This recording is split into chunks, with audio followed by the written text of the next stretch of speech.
फरीदा दरियावै कन्नै बगला बैठा केल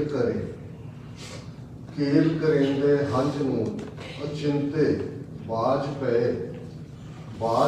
तिस रब दे केलां विसरियां जो मन चित न चेते सन से गाली रब दियां। वाहिगुरू जी का खालसा वाहिगुरू जी की फतेह। बाबा फरीद जिन्हां दा तकिया टिकाणा पाक पतन दरिया का कंढा बैठे ने रब की याद में। दरिया के कंढे एक बगला मच्छियां दे नाल कदे फड़ लैंदा है कदे छड़ दिंदा है। इस किस्म की खेड खेड रहा है। अचानक आसमान के उत्ते एक बाज आंदा है, वो डाइव डाउन करके बगले नूं अपनियां लत्तां च चुक के उड़ जाता है। फकीर रूह के अंदर मौत का ख्याल आता है कि हुणे ही ये बगला खेल कर रहा सी, खेड रहा सी, इंजॉय कर रहा सी जिंदगी नूं, ते किवें बाज आया। इवें ही हे बना हे इंसान, असी दुनिया के रंगां विच गवाचे हुए वर्तमान नूं सच समझ के जीवन जिउ रहे हुंदे हैं। पता नहीं कदों मौत के बाज ने झपटा मारना ते इस जिंद नूं कढ के लै जाना। ये अल्टीमेट हकीकत है, जो आया उन्हें जाने, ये अल्टीमेट ट्रूथ है। पर इस दे बावजूद असी इंसान है, साडे अंदर जज्बात ने, परिवारां दे विच असी विचरदे हैं। रिश्तियां दा एक अपना निग है, रिश्तियां दी एक अपनी खिच है, ते रिश्ते साडी जिंदगी दे बहुत सारे फर्जां नूं सरंजाम देण दे विच सहाई हुंदे ने। सर परमजीत सिंह जी जिन्हां नूं असीं अज सब इस दुनिया तो अलविदा कहण लई उन्हां दे अंतम संस्कार अंतम अरदास लई इकट्ठे होए हैं। वो कुछ परिवार जिन्हां दे अंदर सिक्खी दी गल हुंदी है। और बहुत बार जिवें अज बहुत सारिਆਂ ने कहा कि असीं हरमन कौर राहीं सरदार परमजीत सिंह जी नूं जाणिआ, परिवार नूं जाणिआ। अंग्रेजी च भी कहंदे ने कि fruit don't falls much away from the tree, कि जिहड़ा रुख हुंदा है उस को जो फल उसका डिगदा बहुता दूर नहीं जाता है। पर बहुत बार गाफिल फल के शजर से होता है शजर, गाफिल फल की शरीनी से होता है शजर। शजर दरख्त को कहते हैं, शरीनी मिठास को कहते हैं। बहुत बार फल कितना मिठा है इसका दरख्त को पता नहीं होंदा, रुख को पता नहीं होंदा। आला दुआला कहता है कि ये किस रुख का फल है, इस बाग का बागबान कौन है। और मैं समझदा कि अज जिवें बिल्कुल एक दो दिन के नोटिस से सारे पासों पंथक पिरां दे वीर भैणां आए ने, ये अपने आप दे विच इस गल का सबूत है कि जिहड़ियां पंथक वैल्यूज और अल्टीमेटली फैमिली, ये साडा सब तो वड्डी नर्सरी है। और अक्सर मैं कहना साडी शिकायत है कि साडे घरां चों सिक्खी क्यों गायब हो रही है। असीं कदे किसे नूं दोष दिंदे आ, फलां नहीं करदा, ये नहीं करदा। पर हकीकत यह है कि जिन्हां घरां दे अंदर सिक्खी वैल्यूज ने, जिथे किरत कमाई करदी है, जिथे मावां जप जी दीआं पौड़ियां पढ़दे हैं, बच्चियां नूं आटा गुन के रोटियां खवांदियां, स्कूलां नूं तोड़दियां ने, जिन्हां घरां शाम नूं परिवार बैठ के रहरास करदे, ये वैल्यू सिस्टम सिक्खी घर की पहली नर्सरी है जिथों शुरू होंदा है।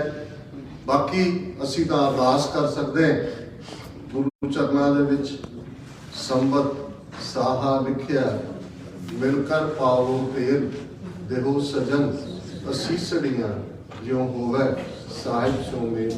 सतगुरु रहमत करन, पाजी दे पवित्र रूह नूं अपने चरनां च निवास बख्शण। परिवार की लैगेसी जथेदार जगतार सिंह हवारा जिहड़ी साडे पंथ की वो माणयोग शख्सियत ने, जिन्हां वल साडा सारा नौजवान तबका दुनिया भर का देखदा है। उस किस्म के फीयरलैस योधे भी, बहादुर भी, डिफाइंट भी। तो जे उन्हां दा मैसेज आंदा है तो इसका मतलब है कि कहण की लोड़ नहीं है कि ये बच्चियां दोवें हरमन कौर, जसलीन कौर, बेटा हरजस सिंह, ये पंथ के बच्चे ने। और ये कोई दो रावा नहीं कि ये रस्ता सौखा नहीं होंगे। असी सारे समाज दे विच देखते हैं कितनी वड्डी जिम्मेवारी आज पैंदी है। लेकिन सब तो वड्डा जे साडे कोल कोई सोर्स है, सब तो वड्डी कोई साडी ताकत है कि वो साडा फेथ है, गुरु दे उत्ते फेथ है।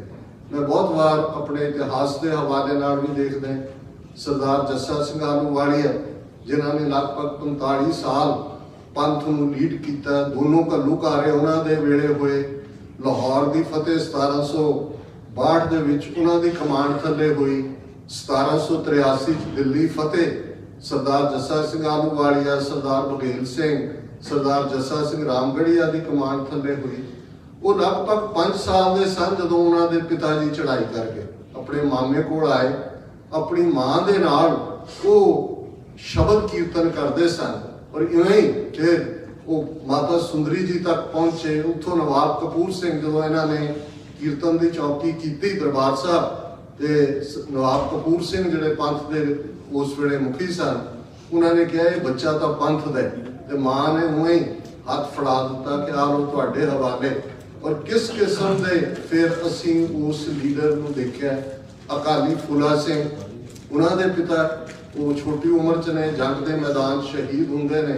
अज भी जो असी अकाल तखत की 4 सदियां की किसी डिफाइंस अणख या जथेदार को कहना हो तो अकाली फूला सिंह साडे मन दी आंखां सामने आते हैं। सरदार हरी सिंह नलूआ जिन्होंने अज भी जो दुनिया के टॉप जरनैलों च गल होंदी है, तो हरी सिंह नलूआ ने जिन्हों के पिता बहुत छोटे ने, जन्म उन्होंने गुजरांवाले का, वो छोटे ही 5-6 साल के ने पिता चढ़ाई कर जाते हैं। अपने मामे को आते हैं, मामे का नाम भी हरी सिंह है। तो फिर 14 साल की उम्र च महाराजा रणजीत सिंह की नज़र पैंदी है। तो असी जो अज बहादरी की गल करते हैं तो जरनैल हरी सिंह नलूए तो बिना साडा 18वीं सदी का इतिहास कदे मुकम्मल नहीं होता। मैं उदाहरण इसलिए दित्तियां ने, अकाल पुरख की रजा होंदी है। साडा कोई ये नहीं है भी असी सवाल चुकीए कि जी असी नहीं कर की सकते। जिस ठाकर सो ना ही चार ताको कीजे सब नमस्कार। गुरु का भाणे और गुरु अगे यही अरदास साडी करनी बनती है कि महाराज सानू हिम्मत देन, समर्था देन, असी जीवन के अंदर सिक्खी सदक केसा सुआसा नाल निभाइए। और ज़ाहिर है सर परमजीत सिंह जी ने अपनी बच्ची की परफॉर्मेंस का अखीरला वक्त 29 अप्रैल का ओकलहोमा स्टेट, पर असी समझते हैं पिछले 30 साल तो पंथक एक्टिविस्ट होने के नाते कि लॉबिंग का काम कितना औखा होंदा है। तो सिंगल हैंडेडली वो स्टेट जिथे कोई सिखां की बहुती वसों नहीं है, जिथे कोई बहुत कुछ देण नूं नहीं है, नहीं तो तुसीं पोलिटिकल लोकां नूं फंड रेजिंग करते हो, दूसरा करते हो, तो कितनी वड्डी अचीवमेंट है। सो मैं समझदा भी ऑलरेडी वो इस गल तो उन्होंने माण महसूस होया होएगा बाप के नाते कि जो पंथक भावनावां उन्हां च सन, शायद जे रब उन्होंने जिंदगी दिंदा आने वाले पीरीयड च उन्हां दियां होर भी अपनियां सेवावां होंदियां, पर ऑलरेडी बच्चों को उन्होंने इस लीह ते तोड़ दिता है।